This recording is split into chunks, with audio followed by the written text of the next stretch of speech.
आप सबको मेरा प्यार भरा नमस्कार। डिस्कवरी ऑफ स्पिरिचुअल इंडिया के इस कार्यक्रम में मैं आपका हार्दिक स्वागत करता हूं। भारत महान है। महान इसलिए है, यहां अनेक महापुरुषों ने इस धरातल पर जन्म लिया। हमारे भगवान ने भी यही धरती चुनी, बड़े बड़े महापुरुषों ने यही धरती चुनी। भगवान श्री कृष्ण, भगवान श्री राम, आदिगुरु शंकराचार्य जैसे महापुरुषों ने भारत की धरती ही चुनी। इसी धरती पर एक महान संत जो सरल थी और बचपन से ही उनमें देवी शक्तियां विद्यमान थी, उन्होंने भी इसी धरती को चुना।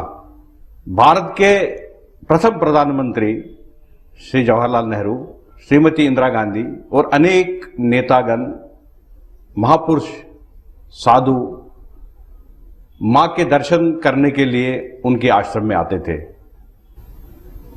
उन महान विभूति का नाम पड़ा मां आनंदमयी। मां आनंदमयी का नाम भारत में तो है, भारत के बाहर भी हर कंट्री में, हर देश में उनका नाम आज भी जीवित है। मां ने अनेकों लीलाएं रची, मां ने अनेकों लोगों को कृपा की। आज हमारे इस कार्यक्रम में मां आनंदमयी के बारे में और जानने के लिए, मां आनंदमयी संघ के मिशन, विजन, ऑब्जेक्टिव्स को और समझने के लिए हमारे साथ एक ऐसे व्यक्ति है जिन्होंने बचपन से ही मां के दर्शन किए, मां के साथ रहे और आज भी इस आश्रम में वे काम कर रहे हैं। हम स्वागत करना चाहते हैं सोमेश चंद्र बनर्जी जी का।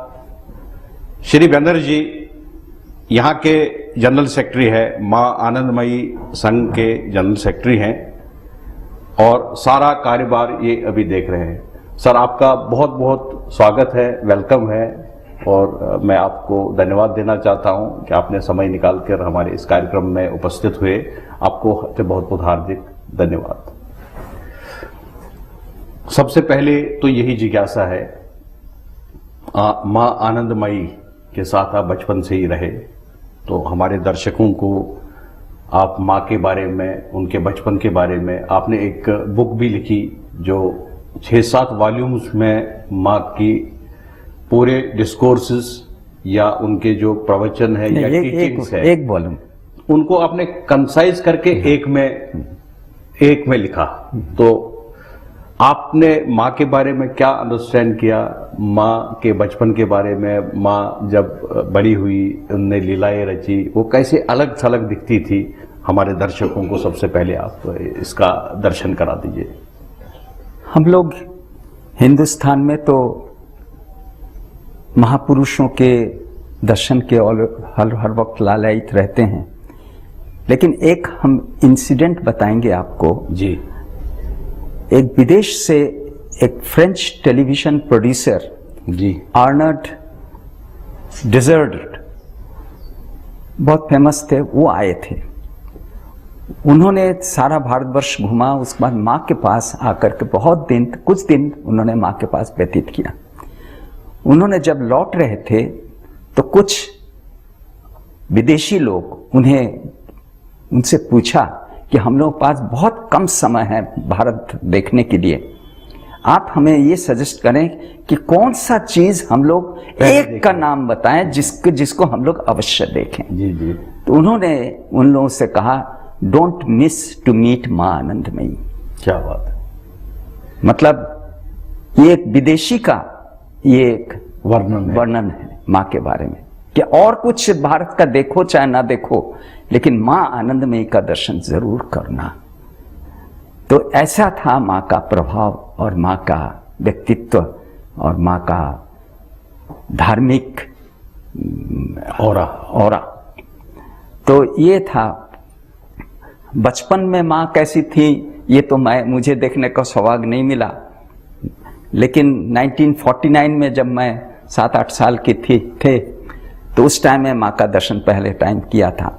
तो रूप अपूर्व थे, मतलब और सौंदर्य सौंदर्य, एक दैविक सौंदर्य उनके अंदर हर समय प्रस्फुटित होता रहता था। और एक उज्जवल, अगर लाखों लोगों के बीच में अगर पूछा जाए कौन आनंदमयी माँ है, तो किसी को बताने की जरूरत नहीं, वो खुद चुन लेगा कि इनमें से यही आनंदमयी माँ है। ऐसा था उनका व्यक्तित्व। तो माँ का जन्म कहाँ, कलकत्ता में हुआ? नहीं, माँ का जन्म हुआ था अभी जो बांग्लादेश है, जी जी, वहां पर त्रिपुरा डिस्ट्रिक्ट में, त्रिपुरा जिले में, जी जी, वहां ब्राह्मणबेड़िया डिस्ट्रिक्ट आजकल है, वहां पर एक खेवड़ा ग्राम है, गांव, बहुत ही इंटीरियर, वहां पर माँ का जन्म हुआ था। और माँ का जन्म भी बड़ा अपूर्व था। जन्म होते ही माँ कोई रोई नहीं थी। उनका जन्म के ऊपर भी बहुत सारे प्रश्न हैं कि वो मतलब उनका कोई साधारण शिशु जैसा उनका जन्म नहीं था, उनका प्रकाश हुआ था। और प्रकाश होने के बाद उनका जो है क्या नाम, छत के ऊपर से जो है आम का पेड़, फूस का छत था, आम के पेड़ दिख रहे हैं, वो सब चीज उन्होंने बताया। उन्होंने ये भी बताया कि हमारे जन्म के बाद फलाने आए थे देखने के लिए, तब उनके माता जी को चिंता करना, हाँ सचमुच, तो मतलब उस समय से उनका ज्ञान पूरा था, पूर्ण ज्ञान लेकर के वो पैदा हुए थे।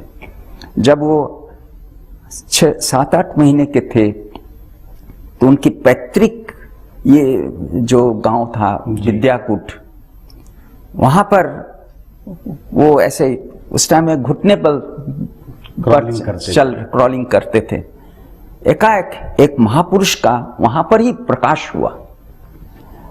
उन्होंने मां को गोद में लिया और लेकर के जो है सर पे उनके पैर को स्पर्श किया।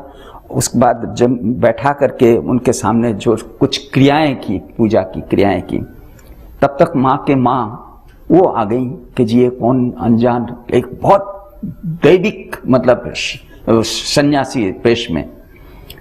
तो उन्होंने कहा कि प्रणाम किया, प्रणाम करके फिर उन्होंने उस बच्चे को उठाया और उनके गोद में देके कहा कि ये कोई साधारण नहीं है, ये माँ है और ये तुम्हारे घर में जो है नहीं रहेगी। तो ये कह करके वहीं पर वो अप्रकाशित हो गए। मतलब ये एक दैविक लीला हुआ था। तो उन्होंने जो है फर्स्ट टाइम ये प्रकाश किया कि ये विश्व जननी माँ इस रूप में प्रकट हुई है। तो सर वो बांग्लादेश से फिर इंडिया कैसे शिफ्ट? बांग्लादेश में करीब वो 32 साल तक बांग्लादेश में ही रहे, उधर उस तरफ ही रहे। अच्छा। उनकी पेरेंट्स के साथ? हाँ, उनके छोटे, जब 13 साल उम्र था उनकी शादी हुई। शादी एक उनसे करीब 15-16 साल उम्र बड़ा। बाद में वो बहुत बड़े संत हुए और माँ का वही पहला शिष्य। अच्छा, उनके अपने ही पति? अपनी पति। और माँ कभी किसी को शिष्य आमतौर पे नहीं करती थी, तो पति जो है सबको दीक्षा देते थे। और उसके बाद उनके जाने के बाद उनकी माताजी, माँ की माताजी, वो दीक्षा देती। वो स्वामी मुक्तानंद गिरी थी, संन्यास ले लिया था। धर्मपति के क्या नाम थे? वो थे रमणी मोहन चक्रवर्ती नाम था। वो बाबा भोलानाथ उनको सब लोग जानते थे। अच्छा, बाबा भोलानाथ। जी जी जी। तो वो करीब 55-56 साल उम्र में वो गुजर गए थे। उसके माँ से पहले? हाँ, माँ से बहुत पहले। उन सन 1937 में 38 में उन। तो माँ का कब यहाँ पर प्राकट्य हुआ इस धरातल पर? माँ वहाँ से जो है सबसे पहले 1926 में जन्म हुआ। माँ का जन्म हुआ था 1896 में। 1896। और 1926 में माँ को वहाँ के ढाका के डिप्टी पोस्ट मास्टर जनरल थे, वो प्राण गोपाल मुखोपाध्याय। उन्होंने कहा आप हमारे गुरु के पास हम आपको ले चलना चाहते हैं। तो उन्होंने बालानंद ब्रह्मचारी जी के शिष्य थे, वो बहुत बड़े संत थे। बालानंद ब्रह्मचारी करीब 100 साल उम्र था। उनके यहाँ देवघर बिहार में देवघर वहाँ ले गए। झारखंड में है। हाँ, तो वहाँ ले गए। उनको देखते ही, माँ को देखते ही वो दौड़ के आए कि बेटी तुम उस दिन हमारे पास आए थे, मैंने तुम्हारे लिए कुछ कर नहीं पाया, तुम्हारे सेवा कुछ कर नहीं पाया। आज तुम उस टाइम में तुम दैविक शरीर लेके आए थे, आज तुम अपना शरीर दिखाने आए, स्वयं आ गए। स्वयं आ गए। सब लोग ताज्जुब, क्योंकि माँ कभी बंगाल से बाहर कभी गई ही नहीं थी। तो माँ ने उनसे कहा, हाँ पिताजी तुम्हारा शरीर बहुत खराब था, इसलिए बच्ची तुम्हारे देखने के लिए आ गई थी। तो ये भी उनके अंदर शक्ति जो है कि कहीं भी चले जाना, ये तब जो है लोगों को प्रकाशित हुआ। तो उन्होंने कहा था कि ये स्वयं भगवती हैं, बालानंद ब्रह्मचारी ने कहा था ये स्वयं भगवती हैं और इनको साधारण महात्मा जैसा मत समझना, ये कुछ विशेष कार्य के लिए आई हैं, कार्य समाप्त होते चली जाएंगी। ये माँ का था।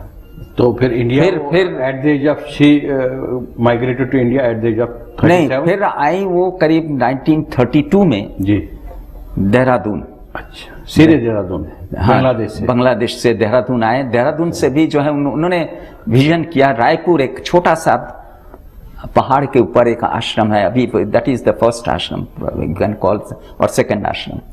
तो वहां पर जो है माँ आई, बाबा भोलानाथ, माँ और माँ के संग एक वो हमारे कृषि विभाग के बहुत बड़े अफसर थे, वो रिटायर कर गए थे, वो भाई जी उनको सब लोग कहते थे। ये 3 लोग माँ के पास यहाँ आए। यहाँ पर माँ के पास, यहाँ से धीरे धीरे माँ का प्रचार शुरू हुआ। सब लोग माने माँ इतने रैपिडली मूवमेंट था कि जो है कभी 2 रात 3 रात भी एक जगह नहीं बिताती थी, कभी मिडनाइट में चल दी किसके कॉल पे। तो ऐसा करके जो है वो इवन टिल एंड वो सारे भारत में जो है भ्रमण किया उन्होंने, भ्रमण किया सारे भारत में। जितने महापुरुष, बहुत सारे महापुरुष उनके दर्शन किए, जितने नेताजी, आप हमारे प्रथम राष्ट्रपति डॉक्टर राजेंद्र प्रसाद, उनको 2 बार बहुत ओवेशन दे करके राष्ट्रपति भवन ले गए थे, वो आए थे। महात्मा गांधी माँ के पास बहुत विनती किया उन्होंने कि तुम हमारे सेवाग्राम आश्रम में रह लो। माँ ने कहा बाबा ये तो उड़ती चिड़िया है, ये तो कहीं रुकती नहीं है। तो महात्मा गांधी माँ के पास कई बार आए, मतलब जो है माँ का दर्शन के लिए माँ को बुलाया अपने यहाँ। उसके बाद सर्वपल्ली राधाकृष्णन, वो तो इतने बड़े फिलोसोफर थे, माँ के पास आते थे। कितने कितने लोग आए, डॉक्टर सुभाष चंद्र बोस, वो माँ के पास आए, माँ को ले जाया गया था वहां पर। देहरादून में ये सब मिलते? नहीं, माँ जगह जगह घूमती थी, कहीं रुकती नहीं थी। जहां जहां ज्यादा गई वहां वहां एक एक आश्रम बनाते गए, बन गया। माँ तो आश्रम के विरुद्ध थे। माँ ने कहा कि वो पूरा विश्वव्यापी एक आश्रम ही तो है, अलग से आश्रम बना के क्या करोगे।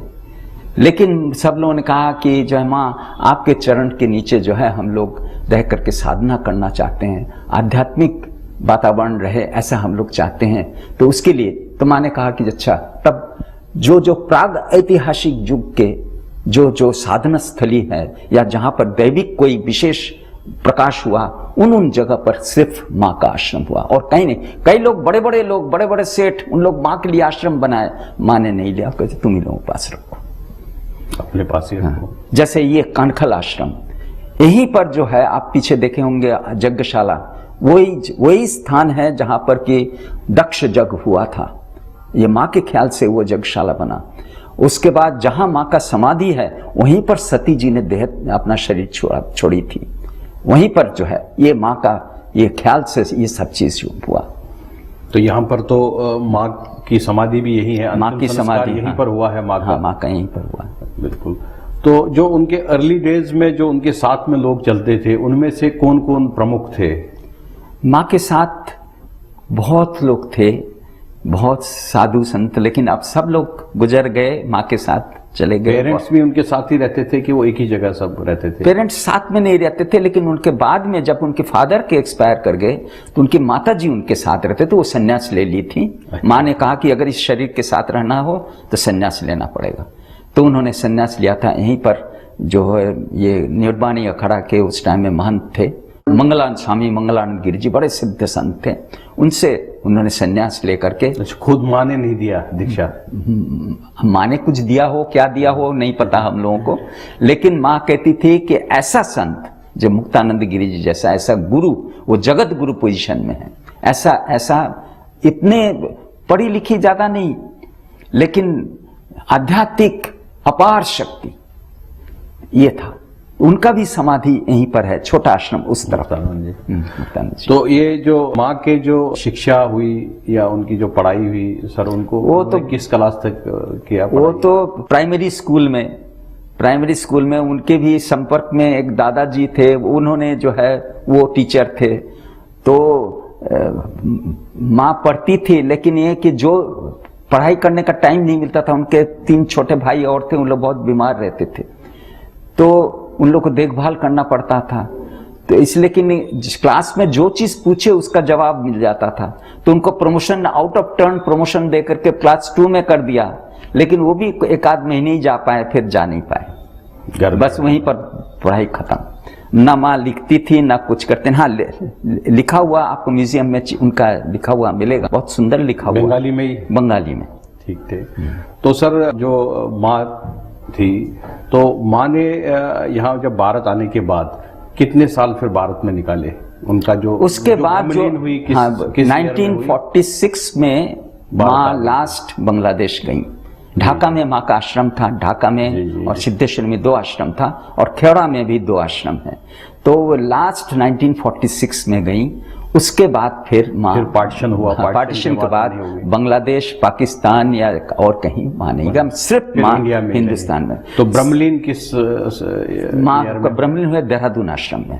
कौन से ईयर में सर? 1982, 27 अगस्त। अच्छा, अभी कुछ मतलब ज्यादा टाइम नहीं हुआ है। हाँ। 82 में ही है। लेकिन शरीर यहाँ लाया गया, सारे संत हरिद्वार के पहुंच गए थे, उन लोग सारे प्रोसेशन करके उन लोग जो है यहाँ लाए, निर्वाणी अखाड़ा के महंत, उन लोग सब लोग जो है, उन लोग कहा जो माँ का शरीर जो है हम लोग रखेंगे, दफना माने समाधि होगा, तो इसलिए जो है उन्हीं लोगों के डिसीजन से ये समाधि हुआ। ये जो मंदिर बना, ये इंदिरा गांधी ग्लोबल टेंडर करके ये मंदिर का जो है नक्शा मंगवाया, और इसमें राजीव गांधी भी जो है, इंदिरा गांधी इसका फाउंडेशन स्टोन गाड़ करके फिर तो उनका शरीर अंत हो गया। फिर राजीव गांधी जो है इसमें काफी मदद किए थे, और ये मंदिर बना, बहुत सुंदर मंदिर बना। जी जी, बहुत सुंदर मंदिर है। हमने कल समाधि के भी दर्शन किए, और बहुत ही अच्छी वहाँ पर वाइब्रेशंस हमें देखने को मिली, और महसूस भी हमने किया मंदिर में बैठ के, बड़ा शांत वातावरण था। तो ये तो रहा हमारे अभी तक आप लोगों ने माँ आनंदमयी के बचपन के बारे में जाना, वो कैसे बांग्लादेश में 46 तक वहाँ आती जाती रही, बांग्लादेश में ही उनका जन्म हुआ, उसके बाद वो भारत आई, और सबसे पहले देहरादून में उन्होंने एक आश्रम छोटा सा ही बनाया, और फिर पूरे भारत का भ्रमण माँ ने किया, और माँ ने अनेक 26 जगह आश्रम है, 26 प्लेसेस पर माँ के आश्रम है। और जैसे सर ने बता दिया कि वो बड़े आश्रम के पक्ष में नहीं थी, तो उनका यही लग रहा था कि ये पूरा संसार ही एक आश्रम है, और इसी आश्रम में हमें रहना चाहिए। माँ के बारे में, माँ की लीलाओं के बारे में चर्चा करेंगे।